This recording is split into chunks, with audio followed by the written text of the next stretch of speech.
সিলেট জেলা বিএনপি নেতা আফম কামালকে ব্যবসায়িক দ্বন্দ্বের জেরে ছুরিকাঘাত করে হত্যা করা হয়েছে বলে প্রাথমিকভাবে নিশ্চিত হয়েছে পুলিশ। হত্যাকারীদের গ্রেপ্তার করতে পুলিশ সিসিটিভির ফুটেজ সংগ্রহ করেছে। এ সূত্র ধরে হত্যাকাণ্ডে অংশ নেয়া যুবকদের গ্রেফতারের চেষ্টা চালাচ্ছে পুলিশ। তবে এখনও পর্যন্ত এ ব্যাপারে কোনো মামলা দায়ের করা হয়নি এবং কাউকে আটকও করা যায়নি বলে জানা গেছে।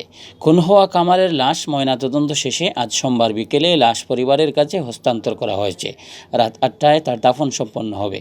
পুলিশ জানায়, গতকাল রোববার রাত ৯টার দিকে মহানগরের আম্বরকানা বড়বাজার এলাকায় দুর্বৃত্তদের ছুরিকাঘাতে খুন হন বিএনপি নেতা আফম কামাল। তিনি সিলেট জেলা বিএনপির সাবেক স্বাস্থ্য বিষয়ক সম্পাদক এবং সিলেট জেলা ছাত্রদলের সাবেক প্রচার সম্পাদক। তার বাসা মহানগরের সুবিদবাজার এলাকায়।